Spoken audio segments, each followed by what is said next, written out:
बात कर रहे थे आपका कॉन्स्टिट्यूशन पर, और एक बात कही गई थी आपसे कि बिना कॉन्स्टिट्यूशन के कोई देश हो ही नहीं सकता। कोई देश नहीं हो सकता मीनिंग कर भाई कोई राज्य नहीं हो सकता। तो ऐसा तो है नहीं कि साहब 26 जनवरी 1950 को पहली बार हिंदुस्तान राज्य बना। राज्य तो इससे पहले भी था, तो डेफिनेटली इससे पहले भी कुछ कॉन्स्टिट्यूशन रहा होगा, क्योंकि ये तो संभव नहीं कि पहली बार 26 जनवरी 1950 को हिंदुस्तान को राज्य की मान्यता ये मिली हो। क्योंकि राज्य इसके बारे में कहा गया कि एक भूभाग जिस पर कुछ लोग ये संगठित होकर रहते हैं और कुछ उद्देश्यों की प्राप्ति इसके लिए प्रयत्न ये करते हैं, तो डेफिनेटली हिंदुस्तान 26 जनवरी 1950 को राज्य बना, ऐसा कहना गलत। तो ये बड़ा स्वाभाविक कि कॉन्स्टिट्यूशन 26 जनवरी 1950 से पूर्व क्या था इसको जाना जाए, और इसको जानना कठिन नहीं है। शर्त केवल एक, और वो शर्त क्या है कि कॉन्स्टिट्यूशन क्या होता है ये आपको मालूम है। तो आपको बताया गया कि कॉन्स्टिट्यूशन उस विधि को कहते हैं जो उन अंगों की संरचना, उनके शक्तियों, कार्यों, कर्तव्यों, उनके परस्पर संबंधों, उनकी जनता के साथ संबंध, जनता का उनके प्रति संबंध और कर्तव्य, इस सब की व्याख्या करें।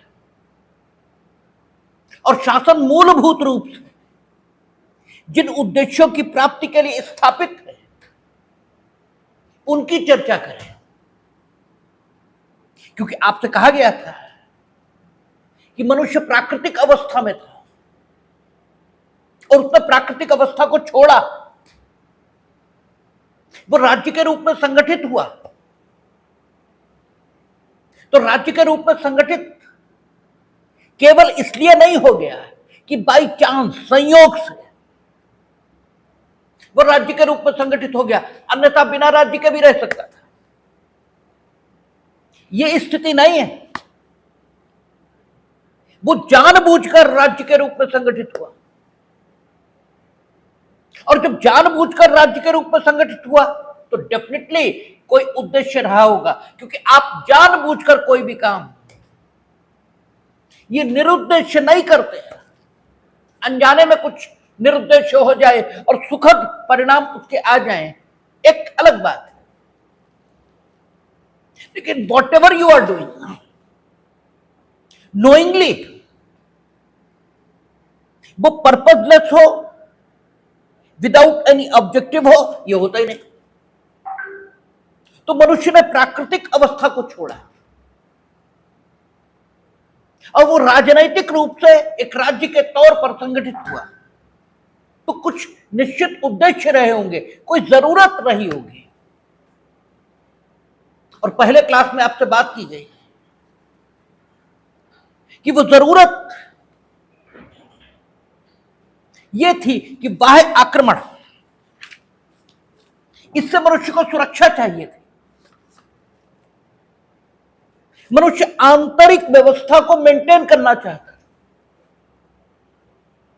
क्योंकि शांति और प्रगति इसका परस्पर आवश्यक संबंध है।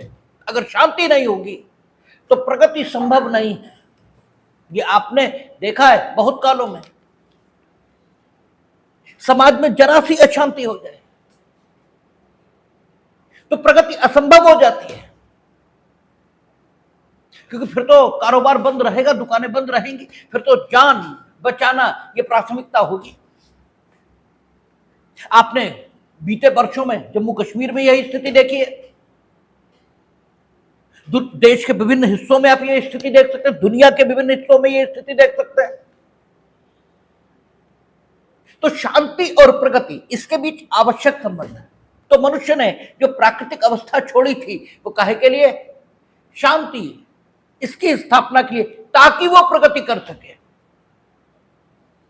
तो प्राथमिक तौर पर राज्य स्थापित हुआ था दो उद्देश्यों को लेकर, जिन दो उद्देश्यों की आपूर्ति करने वाले राज्य को एक विशेष नाम हमने दिया था, पुलिस स्टेट। और प्रारंभिक राज्य के दो उद्देश्य थे, एक आंतरिक शांति और व्यवस्था इसको बनाना और बाह्य आक्रमण से सुरक्षा। कालांतर में सोशल वेलफेयर इसका कॉन्सेप्ट विकसित हुआ और कल्याणकारी राज्यों की स्थापना हुई। और कल्याणकारी राज्यों की स्थापना के साथ राज्य के काम बढ़े और राज्य ने अपने कामों को करने के लिए अंगों की रचना की। कुल मिलाकर कॉन्स्टिट्यूशन जिस लॉ को कहा जाता है वो लॉ लिखित है, वो लॉ अलिखित है। इससे तात्पर्य नहीं है, इससे मतलब नहीं है। लिख भी सकते हैं, नहीं भी लिख सकते हैं। जो कुछ लिखा नहीं उसका अस्तित्व तो नहीं, ये तो नहीं, क्योंकि जो कुछ लिखकर रखा गया है वो सिर्फ उसके होने का अस्तित्व है। ठीक है, वो सिर्फ उसके होने का अस्तित्व है, मीनिंग देयर बाय वो सिर्फ उसके होने का प्रमाण है, इसके अलावा कुछ नहीं। आपसे कहें कि ये भारतीय साक्ष्य अधिनियम है, कैसे कह रहे हो आप, तो आप बेर दिखाते हो कि इसमें ये लिखा है, इसलिए भारतीय साक्ष्य अधिनियम का अमुक सेक्शन ये कहता है, इसका मतलब अमुक सेक्शन अलग है और जो कुछ लिखा है वो अलग है। जो कुछ लिखा है वो सिर्फ एविडेंस है, उसका जो लिखा नहीं है। लेकिन नहीं को आप प्रमाणित करते हो उसके द्वारा जो लिखकर रखा गया है। लिखकर रखना ये सिर्फ प्रमाण है, इसके अलावा कुछ भी नहीं है। तो कॉन्स्टिट्यूशन अलिखित ये भी हो सकता है, प्रमाण की जरूरत नहीं है, अलिखित रह सकता है। लेकिन कॉन्स्टिट्यूशन ना हो और राज्य हो, असंभव। कॉन्स्टिट्यूशन तो होगा ही, क्योंकि राज्य के जो काम है उन्हें करने के लिए अंग चाहिए। उन अंगों की रचना उस पर्टिकुलर राज्य के निवासियों की इच्छा के अनुरूप की जाएगी और वो इच्छा जिस ढंग से उन अंगों के सृजन की बात करेगी, बस वही इच्छा कॉन्स्टिट्यूशन कहलाएगी। उसे लिखकर रख देंगे तो ठीक है, उस इच्छा का प्रमाण मिलेगा। आपसे पूछा जाए कि नागरिकों की इच्छा क्या, आप लिखा हुआ दिखा देंगे। न लिखकर रखा जाए, ठीक है, एविडेंस नहीं है, या फिर है इसे साबित करना कठिन है। जैसे इंग्लैंड में साबित काहे से करते हैं कि न्यायालय ये डिसाइड कर रहा है, और चूंकि डिसाइड कर रहा है इसका मतलब न्यायालय जनता की इच्छा और आकांक्षा का प्रतिनिधि है। वो डिसाइड इसलिए कर रहा है क्योंकि जनता की इच्छा इस रूप में मौजूद है। यही कहा है डाइसिनिक रूल ऑफ लॉ इंग्लैंड में है, क्योंकि न्यायालय के जो डिसीजन आ रहे हैं वो रूल ऑफ लॉ की भावना को प्रतिबिंबित करते हैं। No one is above the law, ये कोर्ट डिसाइड कर रहा है। इसका मतलब no one is above the law लिखने वाला कोई डॉक्यूमेंट भले ही ना मौजूद हो, लेकिन no one is above the law ये भाव मौजूद है। ठीक है ना। तो कॉन्स्टिट्यूशन का लिखित होना और अलिखित होना ये दूसरी बात है, लेकिन कॉन्स्टिट्यूशन का होना ये एक सत्य है और ये होगा। इसके बिना काम नहीं चल सकता है। क्या आप कॉन्स्टिट्यूशन क्या होता है इसी पर मिसकॉन्सेप्शन में रहते हैं। आपको यही कॉन्सेप्ट नहीं है कि कॉन्स्टिट्यूशन होता क्या है। आप सुन सुनकर लोगों से अपनी धारणाएं विकसित कर लेते हैं और जिनसे सुनते हैं उन्हें भी कुछ नहीं मालूम होता, वे भी कुछ का कुछ बताते हैं। और इसलिए कॉन्स्टिट्यूशन के बारे में जितना मिसकॉन्सेप्शन देखा जाता है उतना मिसकॉन्सेप्शन किसी बात के बारे में नहीं। कानून में शायद ही कोई नियम और कानून होगा जिसके बारे में इतना मिसकॉन्सेप्शन हो। और मजे की बात है कि सबको लगता है उन्हें मालूम है। Constitution fundamental law of the land कहलाता है। Fundamental law of the land इसलिए कहलाता है क्योंकि चाहे whether that is executive, judiciary और लेजिस्लेचर और any other officer of the country, वो कॉन्स्टिट्यूशन के विपरीत आचरण नहीं कर सकता। वो शक्ति प्रदाता है, इसलिए उसको fundamental law of the land कहा जाता है। उसके बिना राज्य की कल्पना नहीं हो सकती। तो सीधी सी बात है, ऐसा तो है नहीं कि 26 जनवरी 1950 को भारत पहली बार राज्य बना। इससे पहले भी राज्य था। न रहा होता तो कब्जा अंग्रेज किस पर करते? तो सवाल यह है कि इससे पहले राज्य, ठीक है, भारत था तो उसका संविधान क्या था? तो 26 जनवरी 1950 से पहले भारत के संविधान के रूप में जो एक्ट काम करता था वो क्या था? भारत सरकार अधिनियम 1935। भारत सरकार अधिनियम 1935 क्यों? क्योंकि फंडामेंटल है। हमने कहा था कि गवर्नमेंट जब बोलते हैं तो सरकार भले ही अभिप्रेत हो, लेकिन गवर्नमेंटल प्रोसेस जब बोलते हैं तो खाली सरकार अभिप्रेत नहीं होती। शासन से जुड़े हुए तीनों अंग ये अभिप्रेत होते हैं, ये आशयित होते हैं। तो भारत सरकार अधिनियम 1935 ये 26 जनवरी 1950 से पूर्व हिंदुस्तान का संविधान था। और भारत सरकार अधिनियम 1935 से पूर्व तो भारत सरकार अधिनियम 1919 और भारत सरकार अधिनियम 1919 से पूर्व तो 1909 के मिंटो मार्ले सुधार और 1909 के मिंटो मार्ले सुधार से पूर्व 1858 का भारत सरकार अधिनियम और 1858 के भारत सरकार अधिनियम से पहले 1787 का बंदोबस्त अधिनियम, सेटलमेंट एक्ट, और उससे पहले तो 1773 का रेगुलेटिंग एक्ट। ये आधुनिक भारत की कॉन्स्टिट्यूशनल हिस्ट्री है। 1773 से कॉन्स्टिट्यूशनल, तो फिर क्या उससे पहले कॉन्स्टिट्यूशन नहीं था? उससे पहले था, लेकिन लिखित रूप में उपलब्ध नहीं था, लिखित नहीं था। ठीक है, तो लिखित संविधान ये मिलता है 1773 के रेगुलेटिंग एक्ट से और 1935 के भारत सरकार अधिनियम तक। उसके बाद 9 दिसंबर 1946 को भारत की वर्तमान संविधान सभा ये गठित होती है, लेकिन मुस्लिम लीग और कांग्रेस इसके बीच मतभेदों के कारण पाकिस्तान का डिवीजन ये, और उसके बाद फिर भारत का संविधान तैयार होता है। वो हमें नहीं मालूम कितने 2 साल और जाने कितने दिन और फलाना ढिमाका उसमें तैयार हुआ। उसमें मेरी कोई रुचि भी नहीं और न मेरा कोई याद रखने का स्वभाव है, क्योंकि हमारा मानना है हमें एग्जाम तो देना नहीं। अच्छा, एग्जाम के बारे में मेरी कोई धारणा भी बहुत अच्छी नहीं है। आपको भले ही लगता हो कि परीक्षा के माध्यम से चयनित व्यक्ति कोई देवता होते हैं, मेरी धारणा यह है कि परीक्षा के माध्यम से चयनित व्यक्ति अहंकारी और मूर्ख होते हैं। वो सिर्फ मेमोरी टेस्ट पास करके आ गए, इसके अलावा उन्होंने कोई टेस्ट पास नहीं किया। और इसीलिए आप देखेंगे देश की जो हाई अथॉरिटीज हैं उनके चयन के लिए मेमोरी टेस्ट नाम का एग्जाम नहीं रखा गया। ये नहीं रखा गया कि प्रधानमंत्री का कंपटीशन होगा, जो कंपटीशन क्वालिफाई कर लेगा वो प्रधानमंत्री हो जाएगा, ये नहीं रखा गया।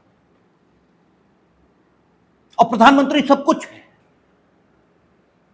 इसका अर्थ ये हुआ कि ये कंपटीशन क्वालिफाई करने की पद्धति ये कोई बहुत अच्छी नहीं है।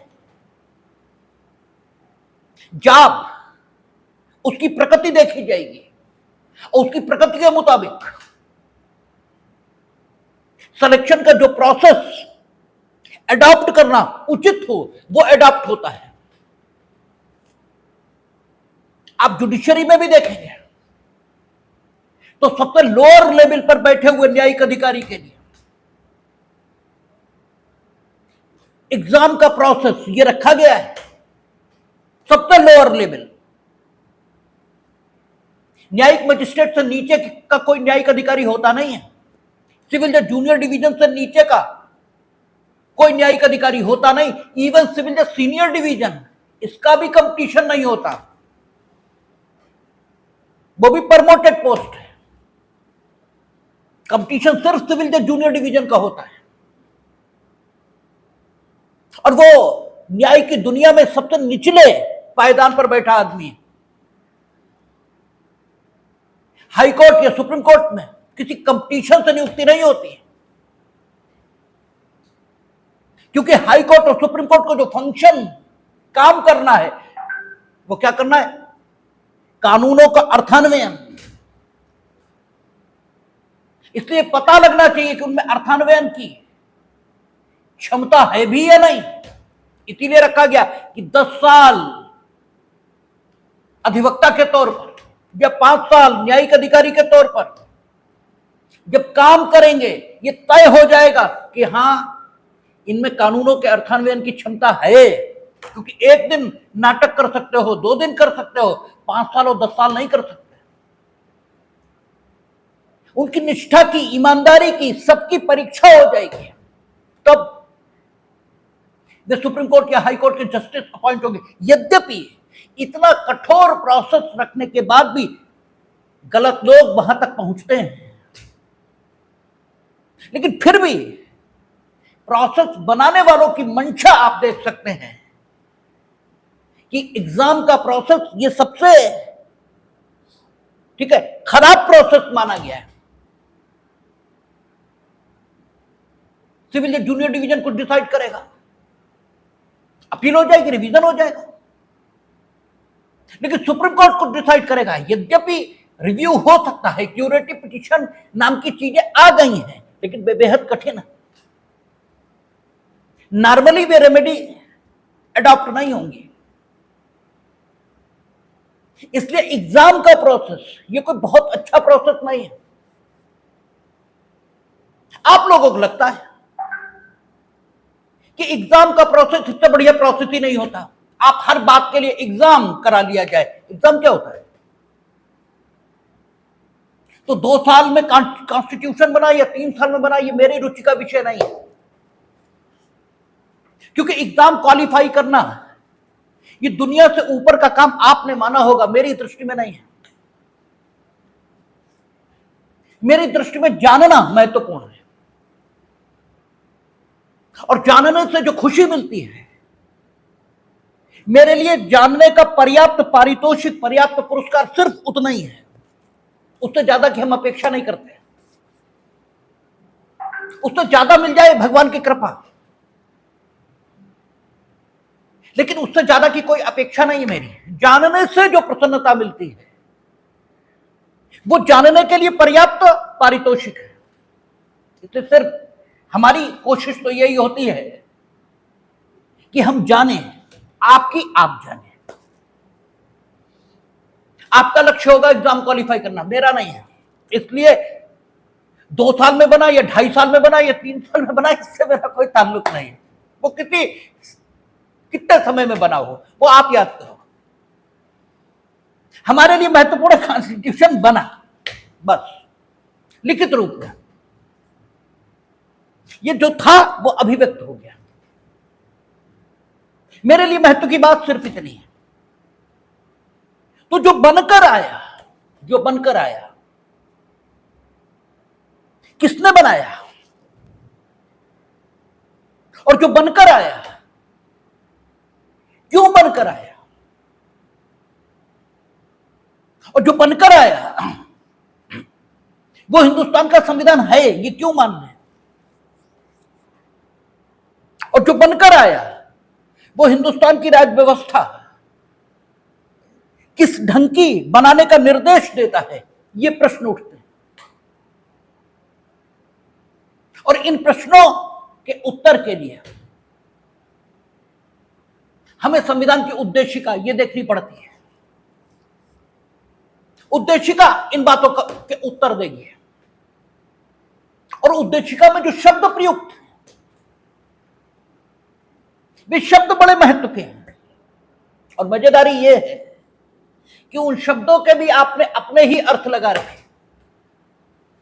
मजेदारी ये है, आपसे पूछें कि हिंदुस्तान के संविधान का स्रोत क्या है, तो आप चाहे जो कुछ बताना शुरू कर देते, जबकि आपको पहले दिन कहा गया किसी भी देश के, हिंदुस्तान नहीं किसी भी देश के संविधान का स्रोत उस देश की जनता की इच्छा होती है। और इसीलिए हम 1935 के भारत सरकार अधिनियम को, ठीक है ब्रिटिश शर्त, उसके मुताबिक शासन चलाते होंगे, तो फिर हम उसके विरुद्ध संघर्ष क्यों कर रहे थे? अगर वो हमारा था, हम संघर्ष इसीलिए कर रहे थे क्योंकि वो हमारा नहीं था, वो इंग्लैंड की पार्लियामेंट ने पारित किया था। और संविधान की जो आधारभूत शर्त है संविधान होने की, वो आधारभूत शर्त क्या है? वो जनता की इच्छा का प्रतिबिंबन ये करे। 1935 का भारत सरकार अधिनियम हो या 1773 का रेगुलेटिंग एक्ट, वो भारत की जनता की इच्छा का प्रतिनिधित्व नहीं करता था। इसलिए वो भारत का संविधान ब्रिटिशर्स मानते होंगे, हम नहीं मानते। यद्यपि इस कॉन्स्टिट्यूशन के पूर्वाधिकारी के तौर पर हम उसकी चर्चा करते हैं, लेकिन वो भारत का संविधान उन्होंने घोषित किया था, तो था नहीं। दुनिया का कोई संविधान, वो उस देश की जनता की इच्छा, इसी का प्रतिनिधि होना चाहिए। और जब संविधान की उद्देशिका देखेंगे, और इसीलिए किसी भी अधिनियम की उद्देशिका महत्वपूर्ण होती है। हमने आपको जितने एक्ट पढ़ाए हैं उनमें एक भी ऐसा नहीं है जिसमें उद्देशिका इस पर चर्चा न की हो और उद्देशिका इसको ठीक से बताया ना हो। क्योंकि एक्ट क्यों अधिनियमित हुआ यह उद्देशिका में लिखा होता है, और एक्ट क्यों अधिनियमित हुआ इस बात का महत्व होता है। क्योंकि अगर अधिनियम में कोई शब्द आ गया जिसकी डेफिनेशन नहीं दी गई है, तो उस शब्द का अर्थ क्या हो, यह प्रश्न उठ खड़ा होगा। और उस शब्द का अर्थान्वयन करने में न्यायालय वो अर्थ ग्रहण करेगा जिस अर्थ को ग्रहण करने से उद्देशिका, जिस उद्देश्य की प्राप्ति के लिए अधिनियम को अधिनियमित किया जाना बताती हो, वो उद्देश्य सर्वाधिक अच्छे ढंग से प्राप्त हो सकता हो। इसलिए निर्वचन की दुनिया में, इंटरप्रिटेशन की दुनिया में उद्देशिका बहुत महत्व की साबित होती है। और संविधान की उद्देशिका के बारे में केशवानंद भारती में कहा है। केशवानंद भारती से पहले ये मानते थे कि संविधान की उद्देशिका संविधान का भाग नहीं है, लेकिन केशवानंद भारती में उन्होंने न सिर्फ संविधान का भाग घोषित किया, बल्कि ये कहा कि उद्देशिका में वे महत्वपूर्ण बातें लिखी हैं जो संविधान के विभिन्न प्रावधानों का अर्थान्वयन करते समय हमें ध्यान में रखनी चाहिए। उसमें वो ग्रांड ऑब्जेक्टिव्स हैं, उसमें वो ग्रांड गोल्स हैं जिनको प्राप्त करने के लिए हिंदुस्तान का संविधान इनेक्ट हुआ है। तो जो कुछ हमने अभी कहा वो मेरी बात नहीं है, या यूं कहें कि वो मेरी बात के अतिरिक्त सुप्रीम कोर्ट की भी बात है। ठीक है, वे भी उद्देशिका के संबंध में वही विचार रखते हैं जो हम आपको बता रहे हैं। ठीक है, तो उद्देशिका महत्व की चीज होती है। और जब हिंदुस्तान के संविधान की उद्देशिका आप पढ़ते हैं तो आपको पता लगता है कि हिंदुस्तान के संविधान का स्रोत क्या है, वही है जो होना चाहिए। किसी भी देश के संविधान का स्रोत क्या हो सकता है? उस देश के निवासियों की इच्छा। आपको केल्सन बताए थे, केल्सन कहते थे कि एक मूल मानक होता है जो देश का संविधान होता है। ठीक है, देश का संविधान भी नहीं होता तो मूल मानक क्या होता है? संविधान में वर्णित नियमों का पालन होना चाहिए, यह मूल मानक होता है। ये केल्सन ने कहा था। और संविधान में वर्णित नियमों का पालन होना चाहिए, मीनिंग देयर बाय संविधान में वर्णित नियमों का पालन होना चाहिए। ये किसी भी विधिक व्यवस्था या किसी भी राज्य के लोग इच्छा कब रखेंगे? जब संविधान में वर्णित नियम उनकी इच्छा का प्रतिनिधित्व करते होंगे, अन्यथा वो क्यों चाहेंगे कि संविधान में वर्णित नियमों का पालन होना चाहिए? तो जो भारत के संविधान की, ठीक है, स्रोत है भारत के संविधान का, वो भारत के लोग हैं। इसीलिए लिखा है हम भारत के लोग। भारत के लोग हैं संविधान का स्रोत, भारत के लोगों की इच्छा है संविधान का स्रोत। इस संविधान को स्वीकृति भारत के संविधान के रूप में किसने दी? क्योंकि संसद दे नहीं सकती, क्योंकि संसद तो संविधान का क्रिएशन है, संसद तो संविधान से आई। सुप्रीम कोर्ट नहीं दे सकता क्योंकि सुप्रीम कोर्ट भी संविधान से आया। 124 अनुच्छेद कहता है भारत का एक उच्चतम न्यायालय होगा। ठीक है, तो उच्चतम न्यायालय होगा, ये कहता कौन है? संविधान। ये तो सुप्रीम कोर्ट भी हिंदुस्तान के संविधान को वैलिडिटी नहीं देता, संसद भी हिंदुस्तान के संविधान को वैलिडिटी नहीं देती, क्योंकि अनुच्छेद 79 कहता है कि भारत की एक संसद होगी जिसके अमुक अमुक भाग होंगे। सरकार भी हिंदुस्तान के संविधान को वैलिडिटी नहीं देती, क्योंकि सरकार भी अनुच्छेद 75 कहेगा भारत का एक प्रधानमंत्री होगा, ऐसा होगा, वैसा होगा। तो फिर हिंदुस्तान के संविधान को मान्यता हिंदुस्तान के संविधान के रूप में कौन देता है? तो उद्देशिका बताती है हम भारत के लोग इस संविधान को आत्मा अर्पित करते हैं, आत्मा अर्पित करते हैं। ठीक है, जब आत्मा इसका मतलब यह हुआ अधिनियमन, इनेक्टिंग क्लॉज, ये उद्देशिका में ही है जो हमें यह बताता है कि संविधान की स्वीकृति, इसके पीछे किसकी ताकत है, किसने यह लिखा है। संविधान का स्रोत, संविधान का लेखक और संविधान के संविधान के रूप में मान्य होने के पीछे जो अंतिम शक्ति और स्वीकृति है वो कौन है? भारत के लोग।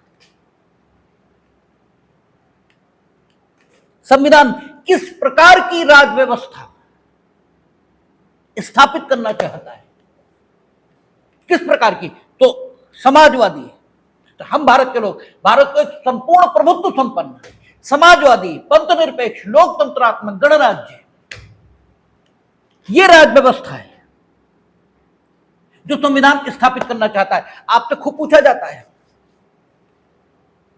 कि भारत की राज व्यवस्था किस प्रकार की होगी, तो आप मुंह फैला खड़े, ये बेवकूफों की तरह उत्तर देना शुरू। हमने कहा ना, संविधान एक जादुई सब्जेक्ट, इसके बारे में पूरे हिंदुस्तान को लग रहा है कि उसे आता है, और मुट्ठी भर लोग जिन्हें वाकई आता है, और मजे की बात जिन्हें बिल्कुल नहीं आता वो आपको बताएंगे कि संवैधानिक रूप से यह ठीक है, जबकि संवैधानिक रूप से कब कहा, इस शब्द का उपयोग कब होना चाहिए, यही उन्हें नहीं मालूम। वो सिर्फ अपनी बात को प्रभाव और जोर देने के लिए संवैधानिक रूप से इस शब्द का इस्तेमाल कर रहे हैं, कुछ नहीं मालूम। मजे की बात है, भारत की राज व्यवस्था कैसी होगी, उद्देशिका बता रही है। संपूर्ण प्रभुत्व संपन्न, तो संपूर्ण प्रभुत्व संपन्न का अर्थ क्या है? क्या यह संपूर्ण प्रभुत्व संपन्न वैसा है जैसा इंग्लैंड में है? ठीक है ना, संपूर्ण प्रभुत्व संपन्न। तो संपूर्ण प्रभुत्व संपन्न क्योंकि भारत की राज्य व्यवस्था एक्चुअल ताकत किसे देगी? लेजिस्लेचर को। एक्चुअल ताकत किसे देगी? एग्जीक्यूटिव को। एक्चुअल ताकत किसे देगी? जुडिशरी को। ठीक है ना, तो संपूर्ण प्रभुत्व संपन्न। क्या ये ठीक वैसा ही है जैसा इंग्लैंड में है? क्योंकि इंग्लैंड में पार्लियामेंट कुछ भी कर सकती है। ठीक है, तो इंग्लैंड में संपूर्ण प्रभुत्व संपन्न इस शब्द का जो अर्थ समझा जाता है, हिंदुस्तान में नहीं। क्यों? कारण इसलिए क्योंकि इंग्लैंड में संविधान अलिखित है। और संविधान क्या होता है? जनता की इच्छा। शासन के संबंध में जनता की जो इच्छा शासन के संबंध में है कि शासन इन नियमों और कानूनों के मुताबिक संचालित होना चाहिए। जब जनता की ये इच्छा लिखित रूप में अभिव्यक्त हो जाती है तो संविधान का लिखित स्वरूप सामने होता है। और जब ये इच्छा अलिखित रहती है तो इस अलिखित इच्छा के रूप के आधार पर भी यथार्थ में, कार्य रूप में, प्रैक्टिकली कोई तो शासन चलाएगा और कोई वही होंगे जो शासन के 3 मूल अंग हैं। जो शासन के 3 मूल अंग हैं वही तो चलाएंगे। चूंकि ब्रिटेन में संविधान अलिखित, इसलिए जनता की इच्छा शासन के संबंध में जो है उसके प्रतिनिधि कौन माने गए? संसद में बैठे हुए लोग, क्योंकि जनता ने उन्हें ही चुना है। ठीक है, उन्होंने ही तो चुना है।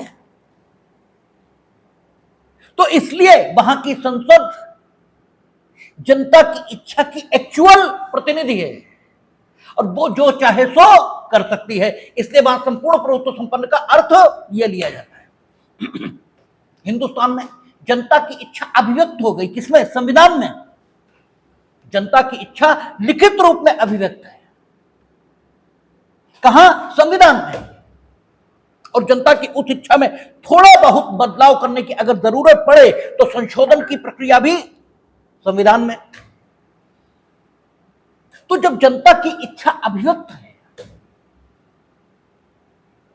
शासन के संबंध में,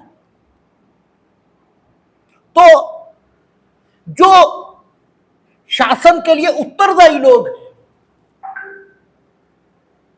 वे प्रभुसत्ता का उपयोग उसी सीमा तक करेंगे जिस सीमा तक जनता की लिखित इच्छा उन्हें अनुमति दे रही है। और भारत के संबंध में जनता ने यह भी कह दिया कि हमारी ये इच्छा मूल रूप से यही रहेगी। आप थोड़ा बहुत संशोधन करना चाहो तो कर सकते हो, मूल रूप से यही रहेगी, इसके अलावा कुछ नहीं हो सकता। और संशोधन वर्ड अपने में सीमित है। अगर आप शर्ट में संशोधन करना चाहते हैं तो शर्ट का मूल स्वरूप बरकरार रहना चाहिए। संशोधन यह हो सकता है कि कॉलर हटा दो, गोल गले की कर लो, हाफ कर लो, पॉकेट हटा दो, ये संशोधन है। लेकिन शर्ट का स्वरूप बदल दो, नो, ये नहीं हो सकता।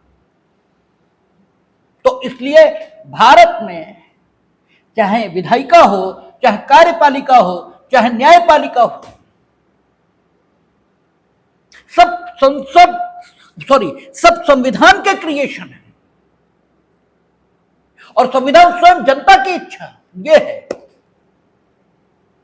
इसलिए संपूर्ण प्रभुत्व संपन्न शब्द का अर्थ सिर्फ इतना लिया जाएगा कि संसद, सरकार संविधान द्वारा निश्चित की गई सीमा के अंतर्गत कुछ भी करने को स्वतंत्र है। संविधान के अंतर्गत निश्चित की गई सीमा में, यह संपूर्ण प्रभुत्व संपन्न का अर्थ है हिंदुस्तान में।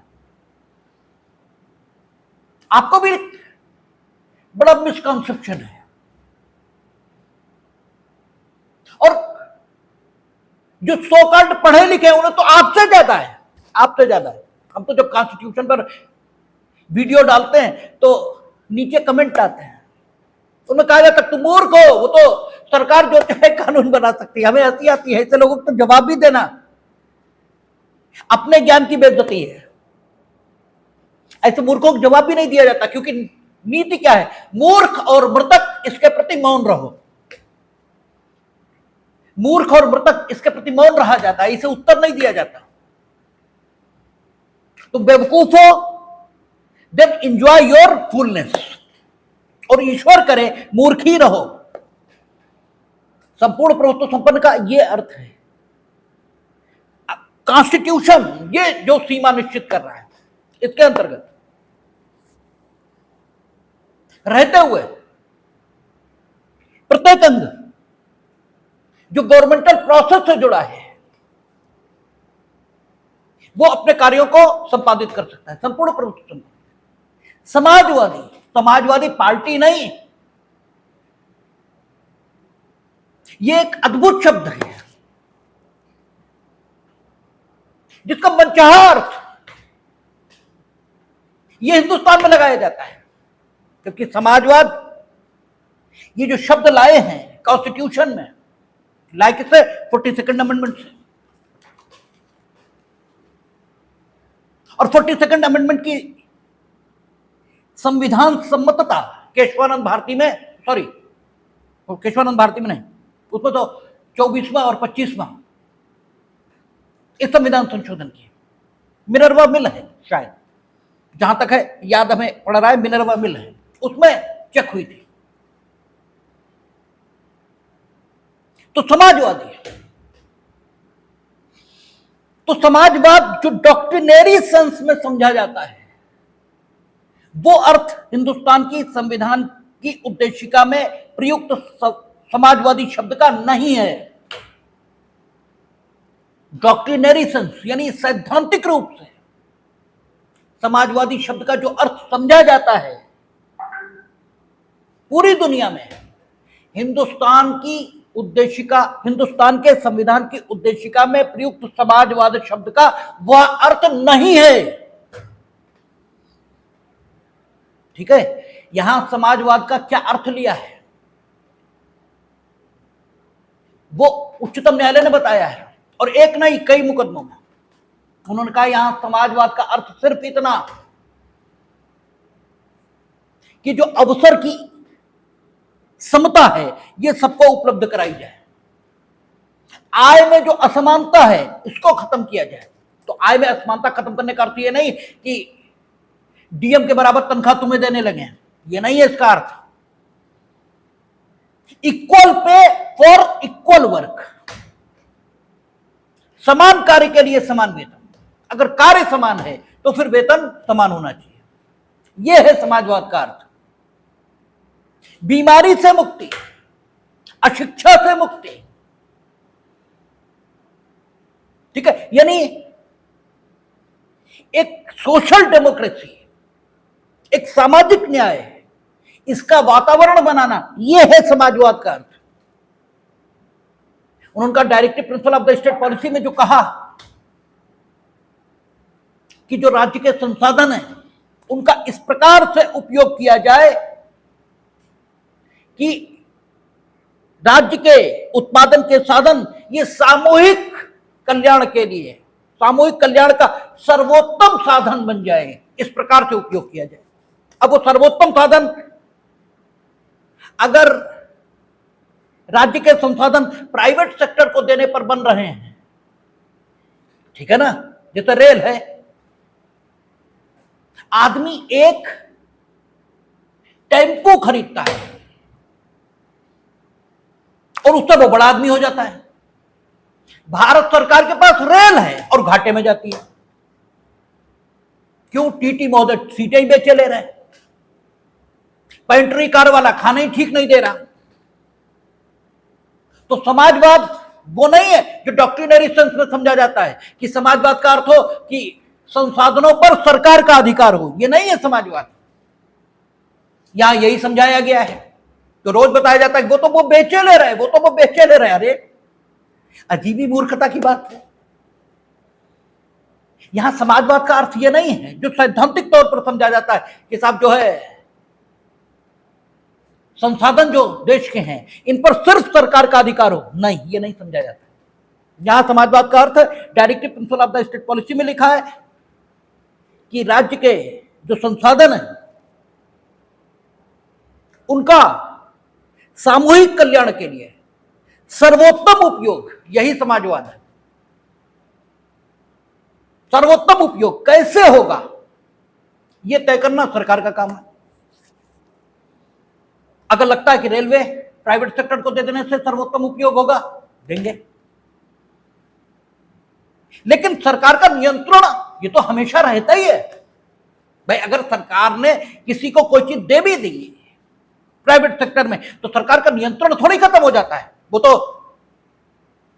आप देखेंगे जब हम लोग अनुच्छेद 19 पर पहुंचेंगे तो वहां लिखा है कि सरकार जब चाहे नेशनलाइजेशन कर सकती है, किसी भी उद्योग का, किसी भी व्यापार का। किया इससे पहले एयर इंडिया, पहले तो टाटा की थी, नेशनलाइजेशन कर दिया, अब फिर एयर इंडिया टाटा के पास पहुंच गई, क्योंकि उनके पास फायदे में चलती, तुम्हारे पास घाटे में चलती है।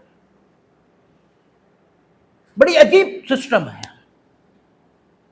सरकार के पास आते ही सब चीज घाटे में है, और सरकार से अलग हटते ही सब चीज फायदे में। संसाधन वही रहते हैं,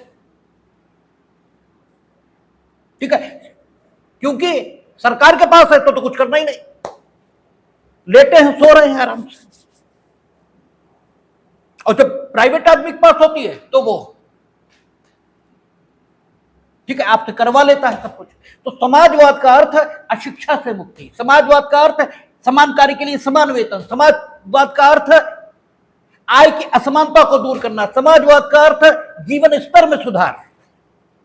यह है समाजवाद।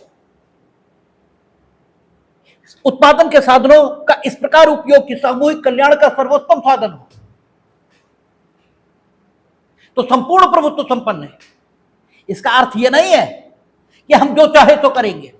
जो सैद्धांतिक रूप से इन शब्दों का अर्थ समझा जाता रहा, प्रभुत्व संपन्न का अर्थ यही समझा जाता रहा है। हम लोगों ने बेंथम और ऑस्टिन पढ़े थे, उसमें संप्रभु का यही अर्थ था कि जो सबको आदेशित करता है किंतु किसी से आदेशित नहीं होता।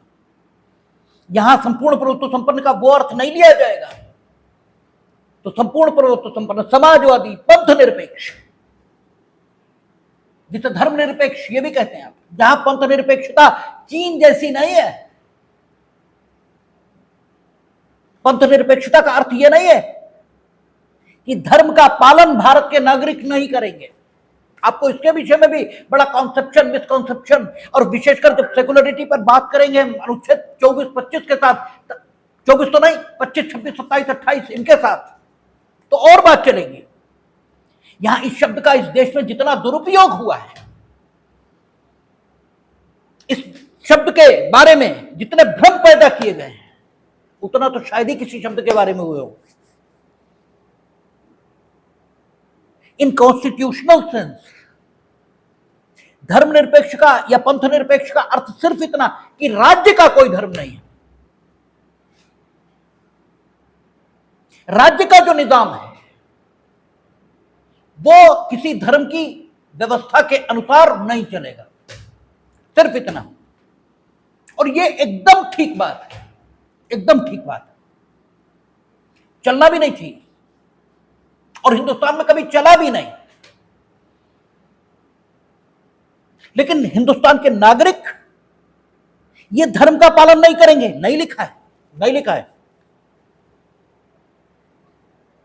बल्कि कॉन्स्टिट्यूशन की जो प्रियम्बल है उसी में कहा विचार, अभिव्यक्ति, विश्वास, धर्म और उपासना की स्वतंत्रता।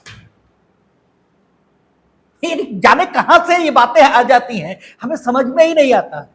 जाने पढ़ते ही नहीं, जाने क्या करते हैं। इसी में लिखा है कौन कौन सी स्वतंत्रता है, यानी व्यक्तियों को हम कौन कौन से अधिकार मुहैया कराएंगे। ये भी हिंदुस्तान के संविधान की उद्देशिका में लिखा है। हिंदुस्तान का संविधान क्यों? इसलिए क्योंकि हमें इसके नागरिकों को विचार, अभिव्यक्ति, विश्वास, धर्म और उपासना की स्वतंत्रता देनी है, सामाजिक, आर्थिक और राजनीतिक न्याय देना है, ठीक है, प्रतिष्ठा और अवसर की समता देनी है, व्यक्ति की गरिमा और राष्ट्र की एकता और अखंडता सुनिश्चित करने वाली बंधुता। बंधुता भी ऐसी नहीं जैसे चोरों के बीच होती है। चोर भी एक दूसरे, और डकैतों का जो गिरोह होता वो भी एक दूसरे को भाई समझते हैं, वैसी बंधुता नहीं। क्लियर किया है। कौन सी बंधुता? व्यक्ति की गरिमा और राष्ट्र की एकता और अखंडता, इसे सुनिश्चित करने वाली बंधुता बढ़ाने के लिए। These are the objectives, these are the goals which are set by the Constitution of India to achieve। ठीक है ना? तो पंथ निरपेक्ष या धर्म निरपेक्ष, इसका अर्थ यह नहीं है चीन की तरह कि यहां किसी को अपने धर्म के पालन की स्वतंत्रता नहीं होगी, सिर्फ इतना कि राज्य का कोई धर्म नहीं होगा। जैसे आप देखते हैं ना, अफगानिस्तान ने, पाकिस्तान ने अपने नाम रखे इस्लामी गणराज्य। नहीं, ये नहीं है यहां।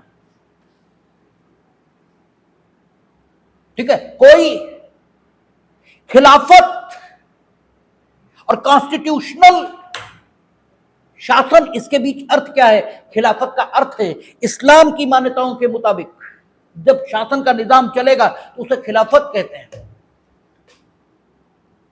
खुलफाए राशिदीन 4 ही हुए हैं, अबू बकर, उमर, उस्मान और अली। उसके बाद जो हुए हैं उन्हें खुलफाए राशिदीन नहीं कहा। खुलफाए राशिदीन उसे कहा जाएगा जिसे खिलाफत दी गई, और जिसने खिलाफत ली वो खुलफाए राशिदीन में शामिल नहीं। खलीफा तो उसके बाद भी हुए, और तुर्की में खिलाफत का अंत तो कमाल पाशा ने किया, लेकिन बाकी को खुलफाए राशिदीन नहीं कहते। सिर्फ इतना धर्मनिरपेक्ष का अर्थ है, और इसको भी चुनौती मिली थी जब संविधान की उद्देशिका में इसको शामिल किया गया 42nd अमेंडमेंट से। तो कोर्ट ने कहा कि धर्मनिरपेक्ष या पंथ निरपेक्ष ये संविधान शुरुआत से था।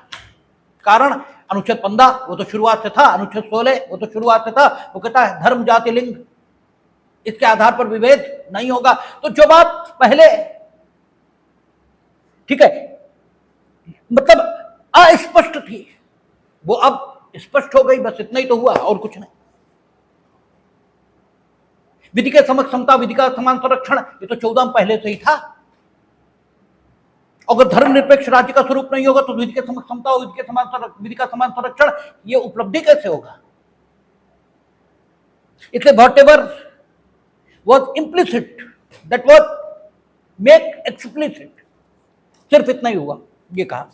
तो संपूर्ण संपन्न समाजवादी, पंथ निरपेक्ष, लोकतंत्रात्मक उसका अर्थ स्पष्ट करने की जरूरत नहीं। आप जानते हैं जनता चुना है। हालांकि अब लोकतंत्र का अर्थ भी बदला है। लोकतंत्र का अर्थ अब यह नहीं लिया जाता बहुमत की बात, अब लिया जाता है युक्ति संगत बात। क्योंकि बहुमत की बात तो यह थी कि सूरज धरती का चक्कर लगाता है, धरती चपटी है। बहुमत की बात तो यह थी। ये तो गैलीलियो ने बताया, कोपरनिकस ने बताया कि नहीं भाई ऐसी बात नहीं है। तो बहुमत की बात नहीं, युक्ति संगत बात। अब लोकतंत्र का अर्थ भी बदला है, लेकिन कॉन्स्टिट्यूशन की उद्देशिका में जो लोकतंत्र का अर्थ लिया है वो चुनाव से लिया है। जनता के द्वारा इलेक्टेड रिप्रेजेंटेटिव होंगे। लोकतंत्रात्मक गणराज्य बनाने के लिए, गणराज्य इसका क्या अर्थ होता है ये भी आपने अपने हिसाब से समझ रखा है। और इसीलिए आप 26 जनवरी को गणतंत्र दिवस क्यों कहते हैं ये आपको मालूम ही नहीं है। आप बता देते हैं इस दिन संविधान लागू हुआ था, तो फिर हमारा सवाल होता है कि फिर इसे संविधान दिवस कहें। ये संविधान दिवस शब्द ज्यादा खराब है इसलिए उपयोग नहीं करते, गणतंत्र दिवस कहने लगे। कोई आपको कॉन्सेप्शन ही नहीं है। कहता लोकतंत्रात्मक गणराज्य बनाने के लिए, गणराज्य उस राज्य को कहते हैं जिसका प्रमुख किसी वंश से नहीं आता, इलेक्टेड होता है। ठीक है, 26 जनवरी 1950 से पूर्व भारत का जो प्रमुख था वो गवर्नर जनरल था। जो अंतिम अंग्रेज गवर्नर जनरल कौन थे? Lord Mountbatten.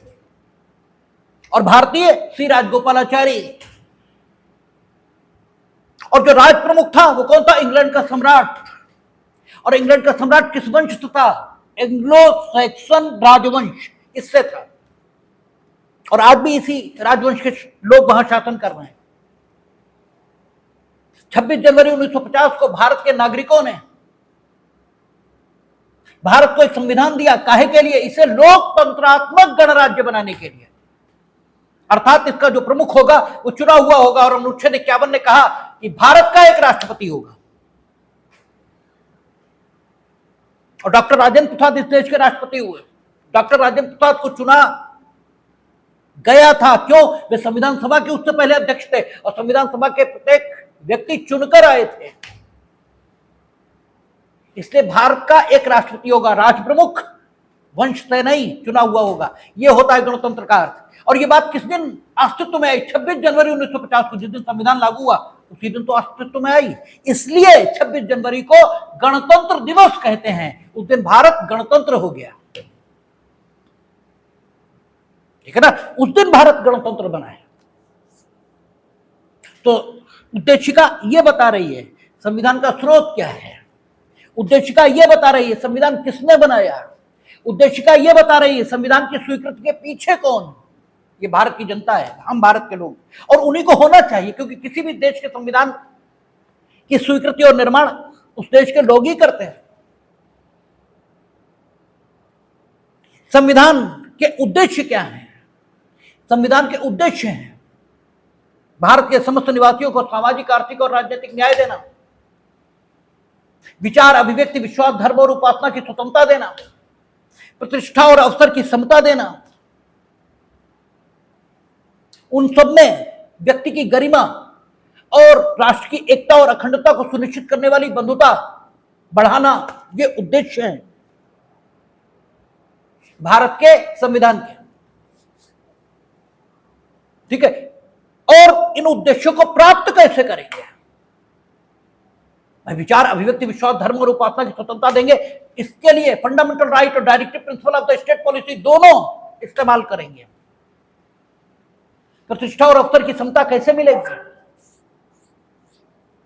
जब विधि का समान संरक्षण सबको प्राप्त होगा,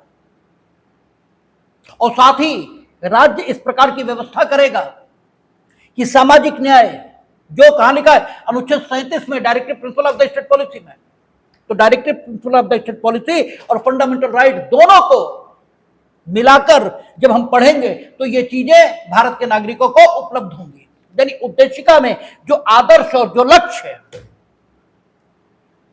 भारत की राज्य व्यवस्था द्वारा प्राप्त करने के लिए निश्चित किए गए, वे लक्ष्य हम किन साधनों से प्राप्त करेंगे? तो वो साधन directive principle of the state policy और फंडामेंटल राइट उनके माध्यम से प्राप्त करेंगे।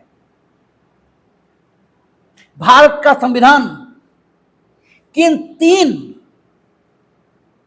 चट्टानों पर खड़ा, ये खूब पूछा जाता है आपसे।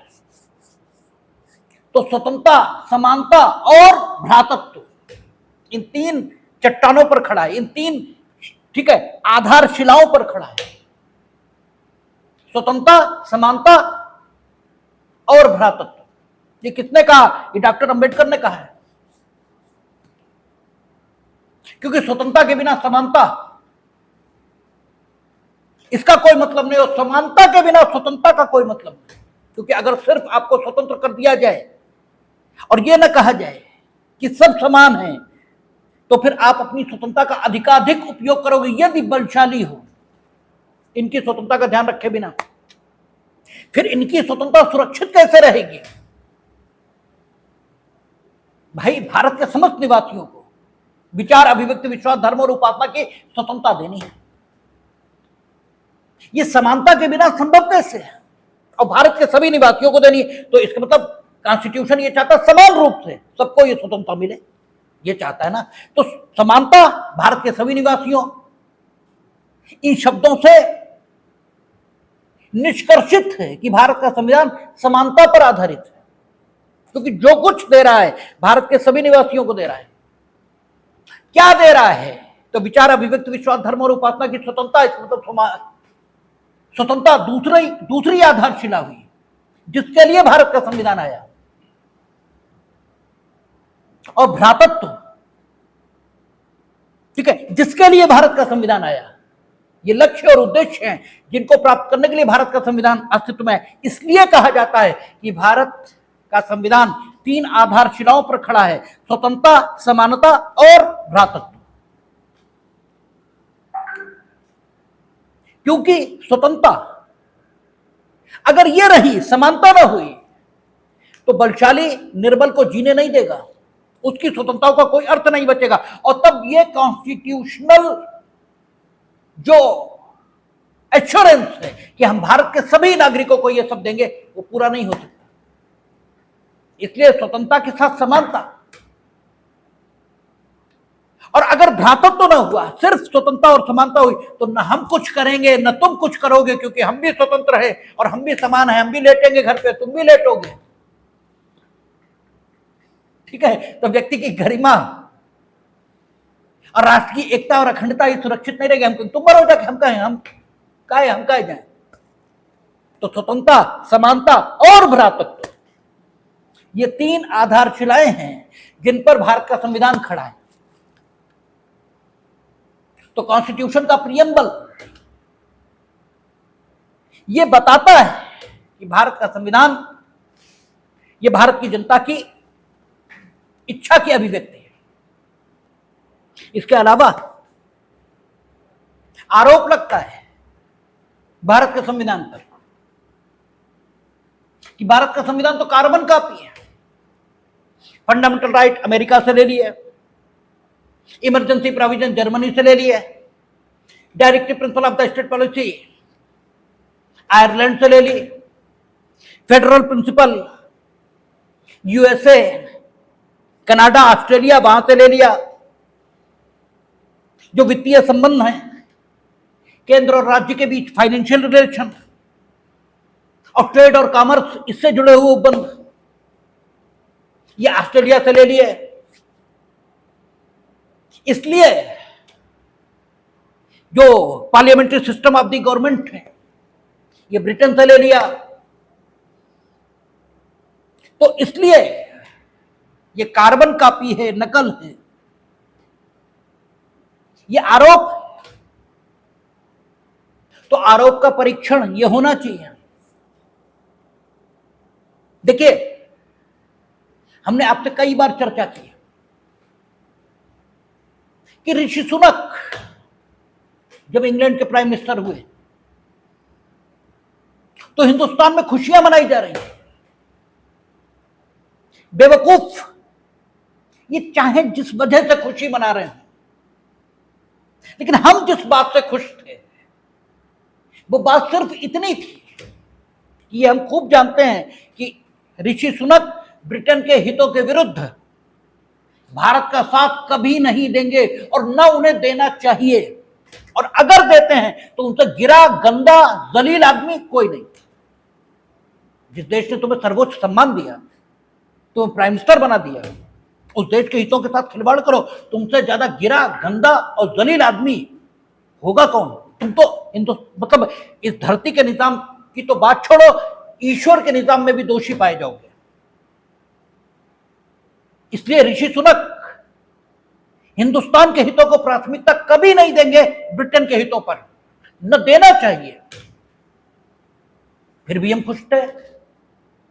तो बेवकूफ भले ही किसी बात से खुश हो, हम जिस वजह से खुश थे सिर्फ इतनी बात, यह साबित हुआ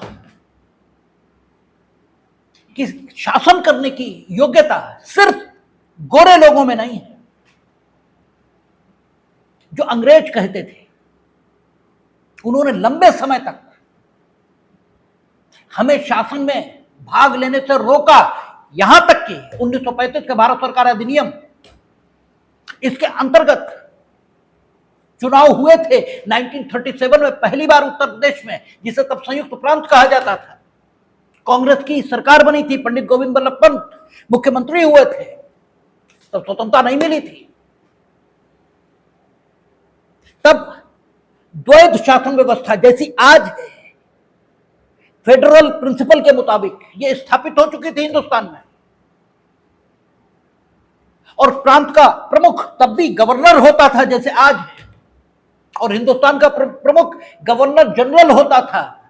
जो आज राष्ट्रपति की हैसियत है। और ये गवर्नर जनरल के अधीन होता था, जैसे आज गवर्नर राष्ट्रपति के अधीन तो न कहें, शब्द अच्छा नहीं है, ठीक है। तो उनके दिशा निर्देश में काम करता था।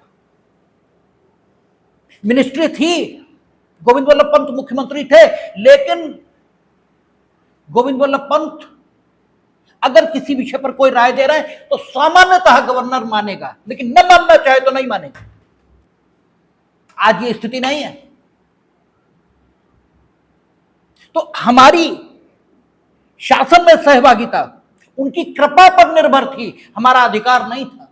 और हमने कहा था अधिकार होना अलग बात है और चीज का मिल जाना अलग बात है। रोटी तो कुत्ते को भी मिलती है, लेकिन कृपा से उसका अधिकार नहीं होता। हो सकता तुमसे अच्छी मिले, तुमसे यानी हमसे अच्छी मिले, उसका जीवन स्तर हमसे ज्यादा बेहतर हो, लेकिन वो कुत्ता है, हम आदमी हैं। क्यों? वो जो कुछ प्राप्त करता है कृपा से प्राप्त करता है। हम जो प्राप्त करते हैं अधिकार और पुरुषार्थ से प्राप्त करते हैं। और अगर हम कृपा से ही प्राप्त कर रहे हैं तो फिर गुणात्मक दृष्टि से हम कुत्ते ही हैं, प्रारूप में भले ही आदमी हो। इसलिए हमें कई बार खिसियाहट चढ़ने लगती है जब आप सिर्फ कुछ नंबरों के लिए चमचागिरी करते घूम रहे होते हैं शिक्षकों की। अगर दम होगी तो हासिल कर लेंगे, नहीं होगी तो कोई बात नहीं, छोड़ देंगे। अगर ये भाव नहीं आया तो बेकार है सारी चीजें।